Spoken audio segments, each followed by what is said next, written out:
Shalom, Jemaat Tuhan yang kekasih. Selamat pagi, selamat siang, selamat sore, selamat malam ya. Karena saya tahu ada yang kita semua tidak hanya pagi, ada yang siang, ada yang sore, dan ada yang malam ikut beribadah. Hari ini kita memperingati hari kematian Tuhan Yesus, Jumat Agung. Sebelum kita beribadah, mari kita satukan hati, kita berdoa. Tuhan Yesus, terima kasih Tuhan.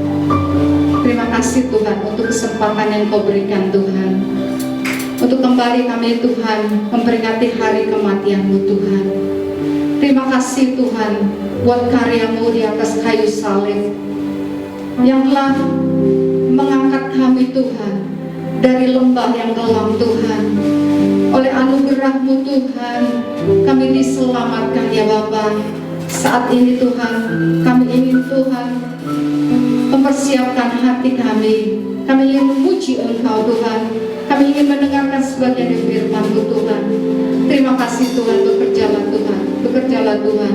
Di dalam nama Tuhan Yesus Kristus kami akan mulai ibadah ini.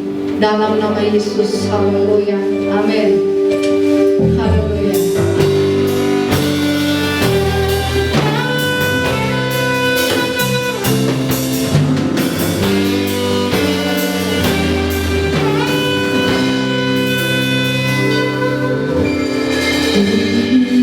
Oleh anugerah-Mu yang terbaik ku terima dari-Mu,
kayu salib.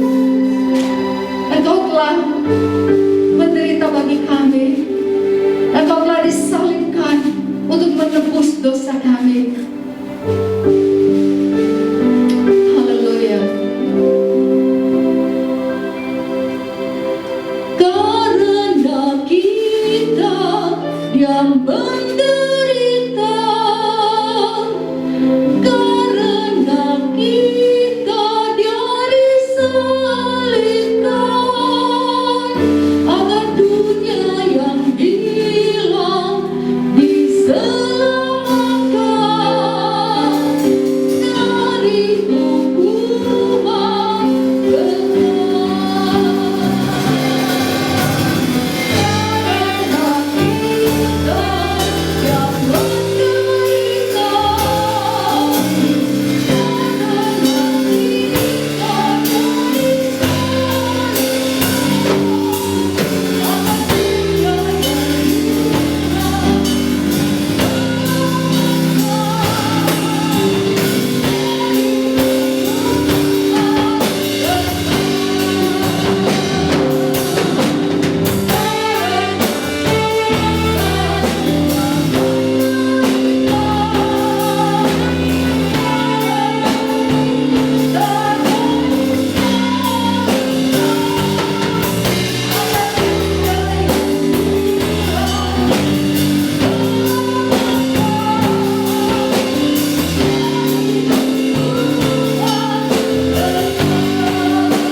Sudah kasih dalam Tuhan. Tuhan mengasihi kita tanpa syarat. Apapun kita, Dia mengasihi kita. Bahkan Dia telah mati bagi kita untuk menebus dosa kita semua. Saat ini kita akan angkat satu pujian, kasihmu tiada duanya.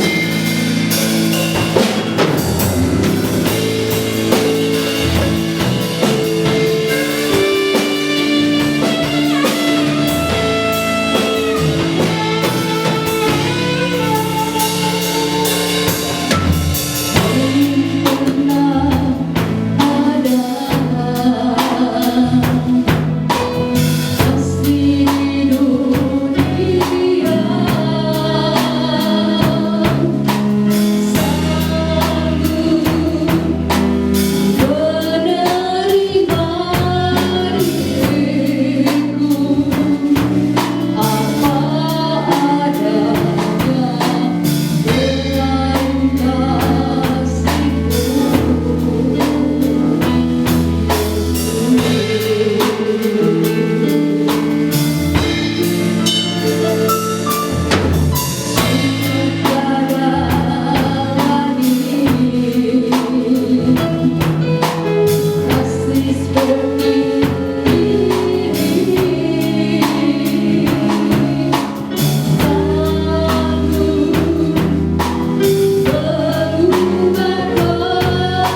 Mujizat terbesar dalam hidup kita adalah pengorbanan Yesus untuk kita di kayu salib.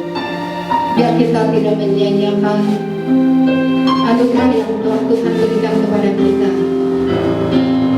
Sebelum kita mendengarkan firman Tuhan hari ini, kita akan angkat satu pujian karena salibmu.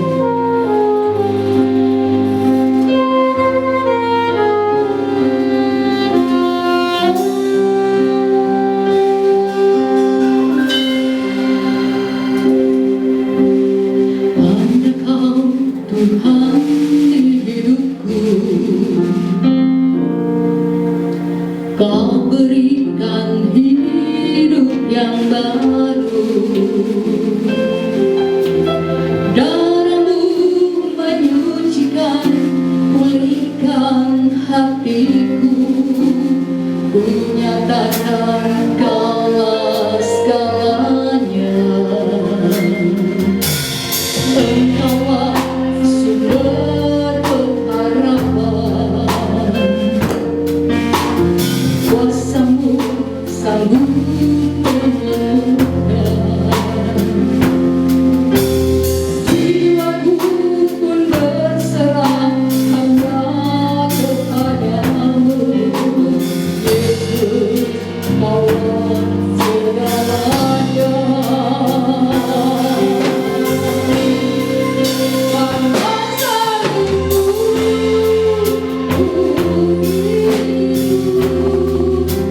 Karena salibmu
Shalom. Apa kabar saudara? Selalu sehat? Cuci tangan? Pakai masker? Jaga jarak? Jauhi kerumunan? Dan batasi mobilitas ya. Ingat 5M. Mencuci, memakai, menjaga, menjauhi, membatasi. Kenapa harus 5M? Karena telah mengubah pemahaman masyarakat selama ini. Dulu kata positif disebut baik. Sekarang orang ingin negatif. Dulu kalau bersin, orang bilang bless you, diberkati. Sekarang amit-amit padahal bubar semua. Dulu kalau tamu datang, senang dipikir bawa rezeki. Sekarang takut bawa virus. Dulu kalau ketemu pelukan, sekarang adu kaki. Dulu kita punya moto bersatu kita teguh. Sekarang kita ambiar, berantakan, bubar. Ada orang mati, dulu kita bilang mendadak serangan jantung. Sekarang orang bilang kena COVID. Nah, hari ini saya tidak akan bicara soal COVID atau vaksin, tapi tentang cinta dan pengorbanan. Judulnya No Greater Love. Tiada kasih yang lebih besar. Sebelum itu, mari kita tundukkan kepala untuk berdoa. Bapa kami yang di sorga, layakkan kami hari ini untuk diberkati oleh-Mu melalui firman Tuhan yang sebentar akan kami dengar melalui hamba-Mu ini. Kuduskan hati dan pikiran kami, supaya benih firman Tuhan yang ditaburkan dapat tumbuh dan berbuah bagi kemuliaan nama-Mu. Ajar kami mengerti untuk apa kematian-Mu kami kenang hari ini. Dalam nama Yesus, amin. Hari ini adalah hari Jumat, hari yang ke-92 dalam tahun 2021. Adalah hari yang istimewa, bukan karena Jumat Kliwon, tapi Jumat ini disebut Good Friday atau Jumat Agung. Nah, apa bedanya dengan ribuan Jumat yang lain? Kenapa disebut Agung? Di mana good-nya? Agung atau good bukan karena TGIF yang sering muncul di grup-grup WhatsApp. Anda mengerti TGIF? Thank God it's Friday. Terima kasih Tuhan, ini hari Jumat. Sebab besok Sabtu weekend libur. Hahaha. Gak usah bangun pagi lagi. Gak usah kerja lagi. Gak usah ngantri MRT atau Transjakarta lagi. Gak usah berkeringat bau lagi. Gak macet lagi. Gak usah ketemu bos lagi. Gak usah lihat tampang sial lagi di kantor kalau mungkin. Jumat ini disebut agung untuk mengenang sebuah kematian yang luar biasa.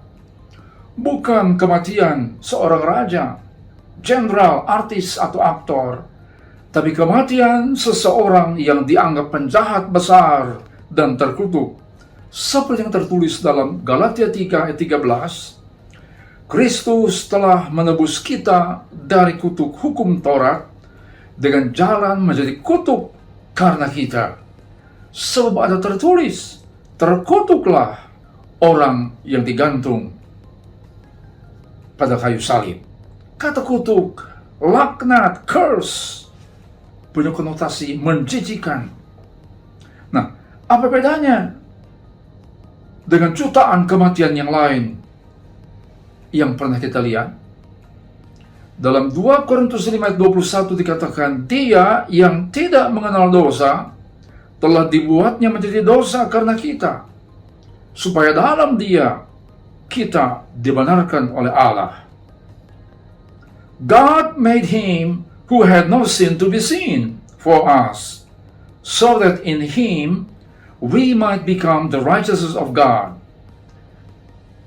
Kata dibuat atau made dari sebuah kata Yunani poieo yang berarti to fashion, mendadani, to construct, membangun, atau istilahnya rekayasa. Segala usaha dilakukan untuk mencapai tujuan tertentu. Kita dengar rekayasa lalu lintas kalau ada demo atau event penting pejabat kenegaraan. maka diaturlah jalan supaya tidak macet. Sekarang kata rekayasa punya konotasi negatif. Orang jujur ditersangkakan, dicari-cari, difitnah, dan sebagainya. Nah, bagaimana proses rekayasa kematian Yesus yang disebut Kristus itu? Anak Allah harus turun ke dalam dunia, meninggalkan sorga yang penuh dengan kemuliaan. Ia rela jadi sama seperti kita, sebagai manusia, terbatas dalam gerak, miskin tak punya apa-apa, merasakan kondisi manusia, lelah, ngantuk, tidur. Mengajar kebenaran tapi difitnah mau jadi raja di dunia. Difitnah menghujat Allah, ditangkap, dihakimi, disiksa. Bahkan Pilatus ditekan supaya Yesus disalib, menjadi orang yang paling terkutuk. Untuk apa? Kata dibenarkan, kita dibenarkan, artinya dianggap telah memenuhi tuntutan hukum. Istilah sekarang yang populer, diputihkan dosa kita. Hutang dianggap sudah dibayar, hukuman dianggap sudah dijalani. Nah, Jumat ini disebut agung untuk mengenang sebuah kematian dari seorang yang tidak mengenal dosa, tapi menjadi berdosa karena memikul dosa manusia sedunia, supaya yang percaya dianggap benar di hadapan Allah yang Maha Benar. Dalam Yohanes 1 ayat 29 dikatakan, pada keesokan harinya, Yohanes melihat Yesus datang kepadanya. Ia berkata, lihatlah anak domba Allah yang menghapus dosa dunia. Kematian seperti apa sehingga kita harus mengenang Jumat ini sebagai Jumat Agung atau Good Friday? Nah, bicara tentang kematian tentu kita sudah sering menyaksikan bermacam-macam kematian. Ada kematian yang konyol, geng motor balapan tabrakan mati. Ada anak sekolah tawuran kena tusukan senjata tajam dan mati. Ada orang ngebut di jalan siksa, kemudian jatuh, kemudian mati. Ada orang kumpul-kumpul tanpa prokes, protokol kesehatan, kena COVID. Karena iman yang salah arah. Yang kedua, ada kematian yang tragis karena cinta. Cinta ditolak, terjadilah pengayaan sehingga mengakibatkan kematian. Cinta dikhianati, maka orang membakar pasangannya. Cinta terlarang dengan suami atau istri orang lain. Kata anak muda sekarang, jadi pelakor atau pebinor.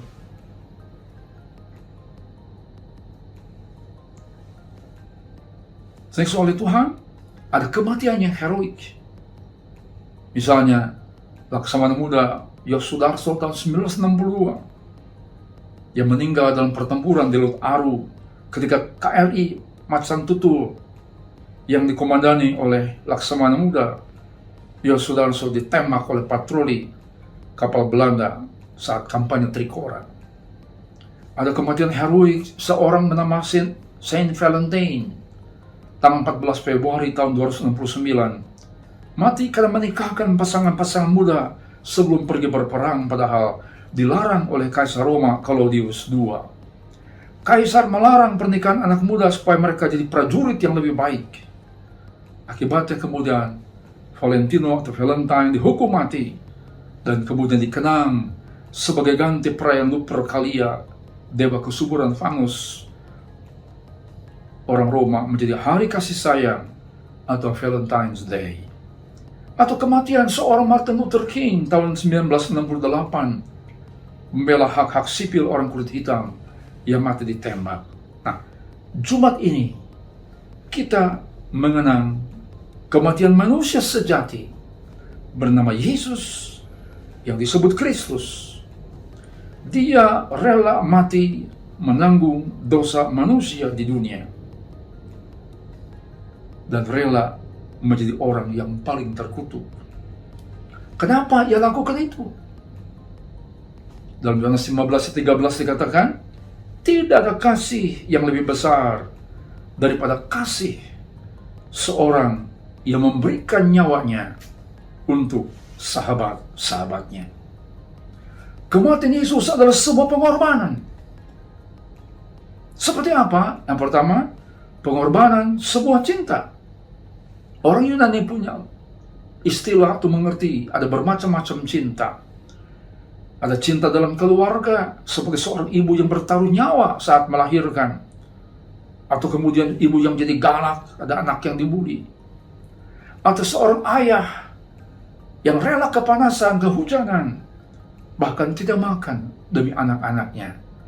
Itu cinta yang disebut storge, cinta keluarga. Ada cinta di antara sahabat untuk saling menolong, disebut filia. Maki Alsin berumur 18 tahun, seorang gadis yang mati tertembak di Myanmar baru-baru ini, bulan Maret yang lalu. Mereka berdemo melawan junta militer yang telah menahan Aung San Suu Kyi. Maki Alsin mati tertembak. Ia punya moto, biarlah darahku menyuburkan perjuangan ini. Ia menulis di dadanya nomor telepon, nama segala macam dengan catatan, kalau aku terluka parah, jangan selamatkan aku, biarkan aku mati. Berikan organ-organ dalamku yang masih bisa dipakai untuk orang-orang memerlukan. Itu cinta filia.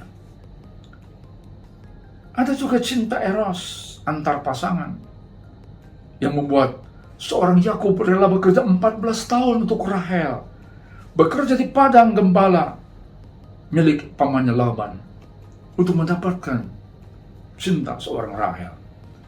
Anak zaman sekarang punya pepatah, kalau udah kasmaran jatuh cinta, biarpun gunung yang tinggi akan didaki, lautan dalam akan diseberangi, aku akan datang menemuimu. Baru-baru ini seorang penyanyi Inggris, Engelbert Humperdinck, kehilangan istrinya yang telah dinikahi selama 56 tahun, Patricia Healy, tanggal 4 Februari 2021. Padahal sebelum meninggal, istrinya terkena Alzheimer, sudah tidak kenal dia selama lebih dari 10 tahun. Tapi Engelbert Humperdinck mencintai istrinya sampai akhir hayatnya. Nah, ada yang disebut dengan cinta yang abadi. Allah berkorban buat kita. Pengorbanan Yesus Kristus yang kita kenal hari ini adalah pengorbanan cinta agape. Kata kasih yang dipakai dalam Yohanes 15 ayat 13 itu adalah kasih agape. Tidak ada kasih dalam kurung agape yang lebih besar daripada kasih seorang yang memberikan nyawanya untuk sahabat-sahabatnya. Kematian Yesus Kristus di salib adalah pengorbanan sebuah cinta. Seperti apa cinta itu?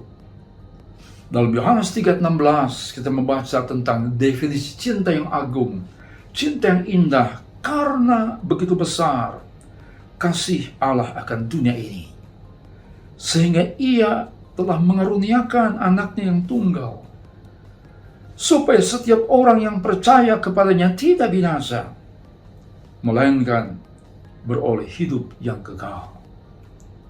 Seperti apa cinta agape itu? Yang pertama, cinta agape itu memberikan yang terbaik.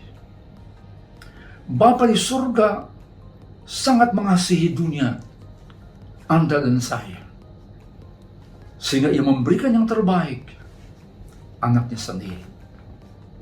Cinta itu berkorban, memberikan yang terbaik.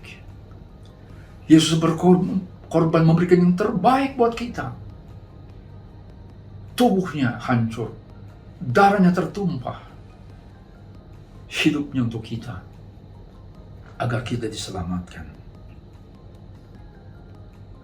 Cinta itu bukan hanya memberi yang terbaik, cinta juga rela menerima yang terburuk. Dalam Yohanes 3:16 dikatakan, supaya barang siapa yang percaya itu? Orang berdosa, pembunuh, perampok, pezina, penipu, pemerkosa, dapat menerima hidup yang kekal. Kalau mau percaya, diterima oleh Tuhan, berapapun besarnya dosa kita, Berapapun kotornya hidup kita, berapapun merahnya warna dosa kita, Allah mau menerima kita. Kalau kita percaya dosa kita ditanggung oleh Yesus di kayu salib. Tidak hanya memberikan yang terbaik, tidak hanya menerima yang terburuk. Cinta agape itu juga mengharapkan yang terindah. Barang siapa yang percaya tidak binasa, melainkan beroleh hidup yang kekal. Allah tidak ingin satu orang pun di dunia ini yang diciptakan olehnya binasa, mati dalam neraka. Itu sebabnya Ia menebus dengan memberikan anaknya yang tunggal, Yesus Kristus, untuk kita.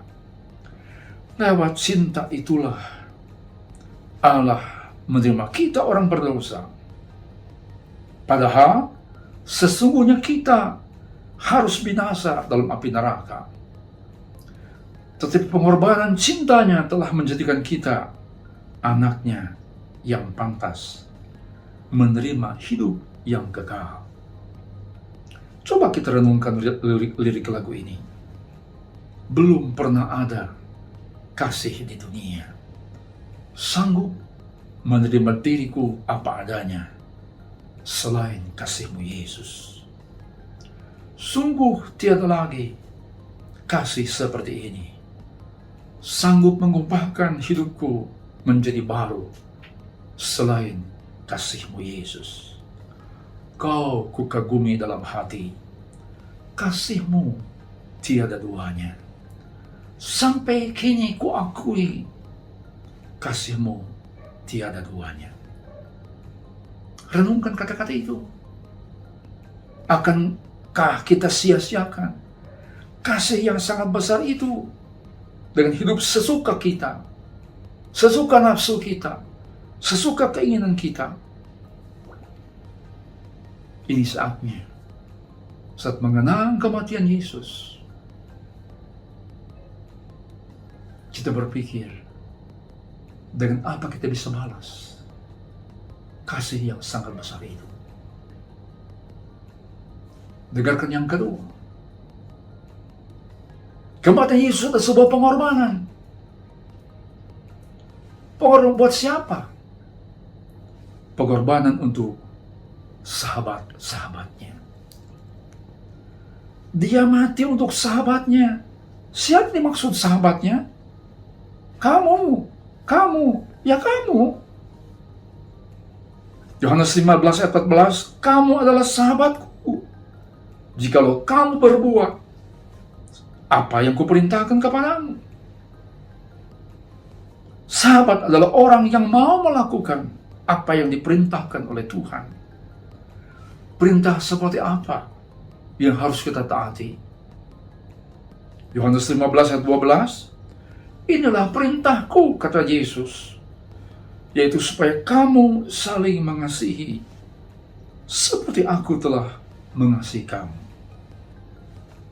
Yohanes 15 ayat 17, inilah perintahku kepadamu. Dia ulangi lagi, kasihilah seorang akan yang lain. Tuhan mau kita menghargai cinta agape itu yang telah membuat dia berkorban dan melakukan apa yang diinginkan.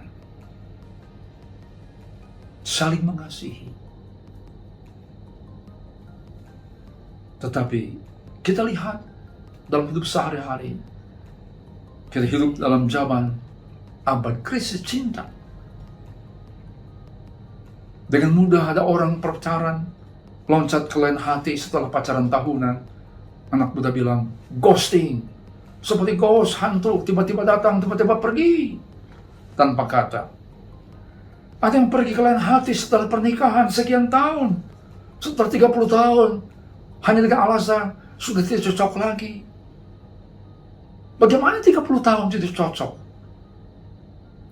Karena ia sudah berpaling ke lain hati. Krisis cinta, kehilangan persahabatan gara-gara seorang cewek atau seorang cowok.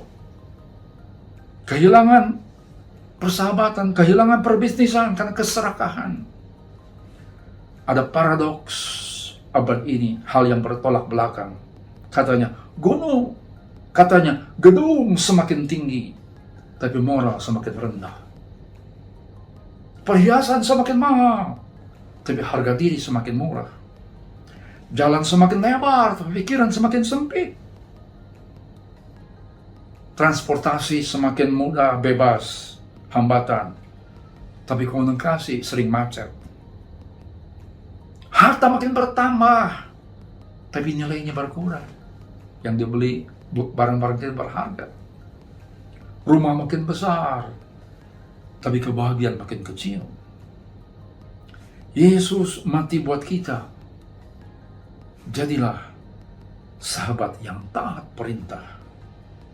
Jangan cuma bilang, siap gan. Kayak ada orderan aja di online. You can give without loving, but you cannot love without giving. Itu katanya Mother Teresa yang telah merubah hidupnya berpuluh-puluh tahun di India untuk berbagi cinta dengan orang-orang miskin dan orang sakit.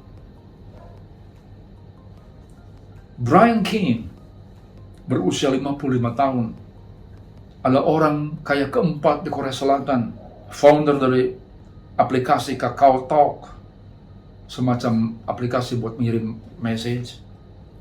Ia punya kekayaan 8,9 miliar US dollar, setara dengan 125 triliun. Ia merasa hidupnya hampa dan kehilangan arah. Akhirnya ia bergabung dengan Giving Pledge yang digagas oleh Bill Gates dan Warren Buffett, yaitu orang-orang kaya yang berjanji pledge memberikan sebagian besar hartanya untuk kemanusiaan setelah mereka mati. Brian tumbuh dalam kemiskinan di negeri yang sedang berkembang, Korea Selatan, sampai usia dengan 30 tahunan. Saya menganggap bahwa menjadi kaya jadi satu-satunya tolak ukur dalam kesuksesan hidup. Namun setelah meraih kekayaan yang saya impikan, kata Brian, saya merasa tak punya kendali dan tak punya arah dalam hidup. Akhirnya ia persembahkan harta yang ratusan triliun itu untuk menolong orang-orang yang memerlukan. Hari ini kita mengenang sebuah kematian demi cinta dan untuk sahabat. Mari kita bersyukur karena pengorbanan yang telah membuat kita menjadi orang yang dibenarkan sehingga dianggap layak untuk menerima keselamatan kekal. Marilah kita mentaati perintah Tuhan untuk saling mengasihi dan menjadi berkat di tengah dunia yang sedang diliputi oleh kegelapan New COVID-19. Seperti kata pepatah dari negeri Tiongkok, it is better to light a candle than to curse the darkness. Lebih baik nyalakan sebatang lilin daripada mengutuki kegelapan. Banyak orang mengutuki kegelapan hidup karena pandemi, kehilangan pekerjaan, kehilangan harta, kehilangan orang yang dikasihi, kehilangan kebebasan. Berhenti kita mengutuk kegelapan. Mari kita nyalakan sebatang lilin cahaya. Ada banyak kegelapan di sekitar kita. Ada yang kehilangan orang dicintai, kehilangan perusahaan yang dirintis lama, kehilangan pekerjaan yang siang malam digeluti, harta kekayaan yang tak bisa kembali. Apa yang sudah kita lakukan? Kata Tuhan, kamu adalah sahabatku. Jikalau kamu berbuat apa yang kuperintahkan kepadamu. Amin. Mari kita berdoa. Bapa kami di sorga, hari ini kami bersyukur atas kematian putramu yang tunggal karena kasih-Mu yang besar kepada dunia ini, sehingga kami dapat menjadi sahabat-Mu. Berilah kami kekuatan untuk melakukan segala perintah-Mu, untuk mengasihi sesama kami yang saat ini sedang berada dalam kegelapan pandemi New COVID-19. Jadikan hidup kami berkat. Selama kesempatan itu masih Kau berikan, supaya hidup kami tidak sia-sia. Dalam nama Yesus. Amin. Bapak, Ibu, saudara-saudari yang terkasih di dalam Tuhan Yesus, kita bersyukur untuk firman Tuhan yang sudah memberkati kita siang hari ini. Mari kita juga akan persiapkan hati kita untuk masuk di dalam perjamuan kudus. Kita naikkan pujian Dia, Yesus telah mati bagiku.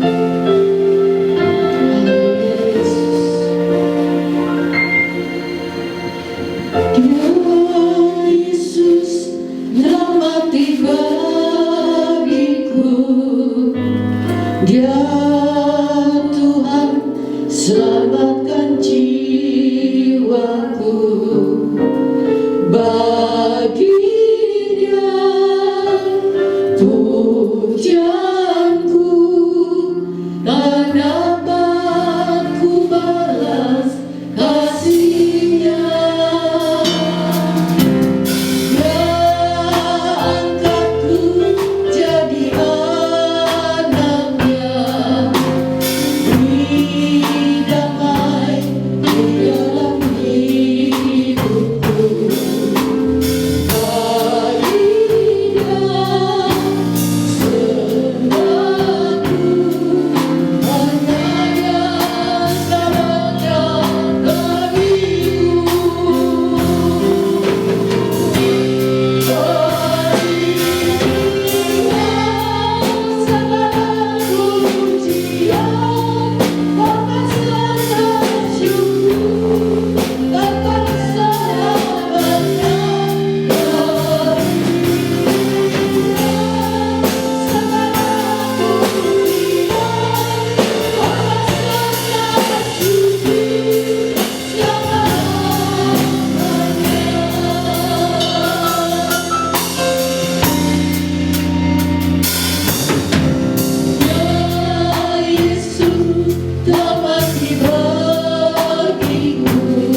Mari naikkan pujian ini dengan segenap hati kita. Selamatkan jiwaku,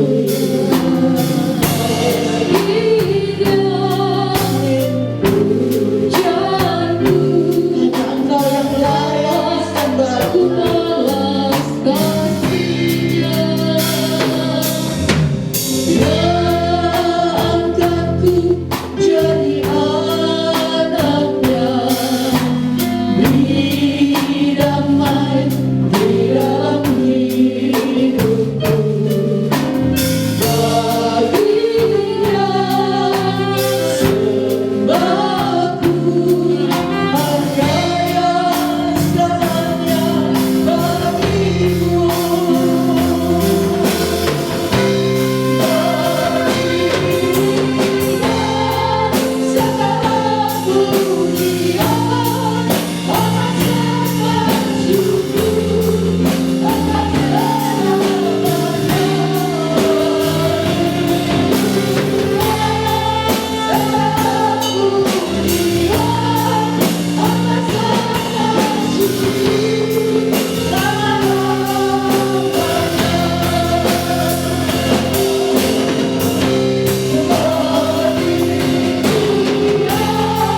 Segala pujian, hormat serta syukur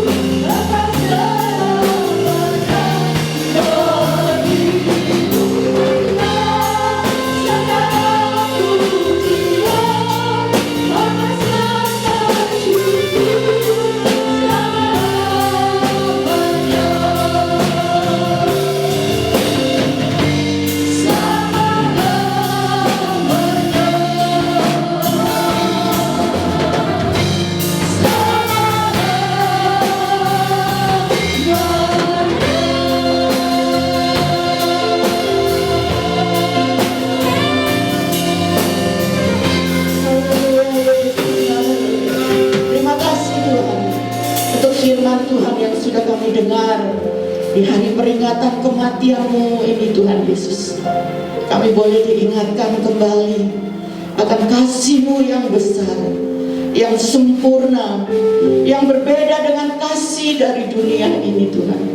Kasih yang sudah menyelamatkan setiap kami, kasih yang memberikan jaminan pengharapan untuk setiap kami yang percaya. Berkati hamba-Mu Bapak Ucu yang sudah menjadi berkat bagi setiap kami Tuhan. Tuhan memakai dan memelihara kehidupan pelayanan hamba-Mu ini bersama dengan keluarga besarnya, sehingga nama Tuhan Yesus dipermuliakan di dalam kehidupannya. Biarlah saat ini Tuhan, Engkau juga melawat setiap jemaat-Mu melalui ibadah online ini Tuhan Yesus. Kami mau mengucap syukur untuk karya penebusan-Mu 2000 tahun yang lalu. Kami tidak melupakan kebaikan-Mu, kasih-Mu, penderitaan-Mu di kayu salib. Kami mau terus mengingat harga yang mahal yang Tuhan sudah bayar dari setiap tubuh-Mu yang terobek, yang dihancurkan, dari setiap tetesan darah yang tercurah di Bukit Kalvari pada saat itu, sehingga hidup kami dibenarkan di dalam kasih karunia-Mu. Terima kasih Tuhan Yesus. Berkati roti dan anggur yang kami sudah persiapkan, dan akan kami makan, kami akan minum sebagai lambang tubuh dan darah-Mu. Dalam nama Tuhan Yesus Kristus kami sudah berdoa dan mengucap syukur. Mari Bapak Ibu, kita mengangkat roti tinggi-tinggi di atas kepala kita. Mendengar saya akan bacakan firman Tuhan. Sebab apa yang telah kuteruskan kepadamu telah aku terima dari Tuhan, yaitu bahwa Tuhan Yesus pada malam waktu Ia diserahkan, mengambil roti dan sesudah itu Ia mengucap syukur atasnya. Ia memecah-mecahkannya dan berkata, inilah tubuhku yang diserahkan bagi kamu. Perbuatlah ini menjadi peringatan akan aku. Bukankah roti yang kita pecah-pecahkan adalah persekutuan dengan tubuh Kristus? Mari kita makan roti ini dengan ucapan syukur.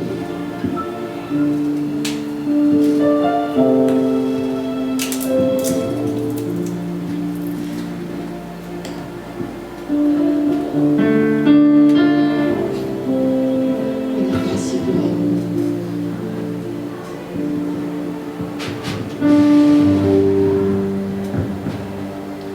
Mari kita angkat anggur di tangan kanan kita tinggi-tinggi. Demikian juga Ia mengambil cawan sesudah makan, lalu berkata, cawan ini adalah perjanjian baru yang dimeteraikan oleh darah-Ku. Perbuatlah ini setiap kamu meminumnya menjadi peringatan akan Aku. Bukankah cawan pengucapan syukur yang atasnya kita ucapkan syukur adalah persekutuan dengan darah Kristus? Mari kita minum anggur ini dengan ucapan syukur.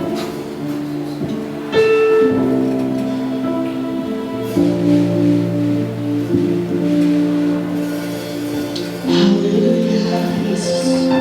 Mari sembah Tuhan kita. Haleluya. Terima kasih Tuhan. Oh, haleluya.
Melalui perjamuan ini kami terus belajar menghargai setiap hidup kami, sehingga kami menjadi anak-anak-Mu yang terus disempurnakan dari hari ke hari.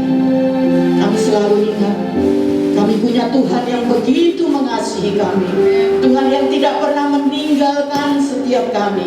Engkau Yehova Jireh, Allah yang menyediakan, Allah yang mencukupkan semua kebutuhan kami. Engkau Yehova Rafa, Allah yang memulihkan, menyembuhkan setiap sakit penyakit kami. Engkau Yehova Shalom, sumber damai sejahtera, sukacita ilahi. Engkau Yehova Nisi, Allah yang memberi kemenangan dalam setiap pergumulan hidup kami. Terpujilah Engkau Tuhan Yesus, dari sekarang dan sampai selama-lamanya. Dan di akhir ibadah ini, kami rindu Tuhan sendiri yang akan memberkati setiap kami. Mari jemaat yang saya kasih di dalam Tuhan, angkat tangan dan siapkan hati kita untuk terima berkat dari Tuhan Yesus. Tuhan memberkati engkau dan melindungi engkau. Tuhan menyinari engkau dengan wajah-Nya dan memberikan engkau kasih karunia. Tuhan menghadapkan wajah-Nya kepadamu dan memberikan engkau damai sejahtera. Terimalah kasih karunia dari Allah Bapa, kasih sayang dari Tuhan Yesus, persekutuan yang manis dengan Roh Kudus yang senantiasa menuntun menyertai setiap hidup kita mulai siang hari ini sampai Tuhan datang yang kedua kali. Semua kita yang percaya, kita katakan amin. Tuhan Yesus memberkati kita semua. Haleluya.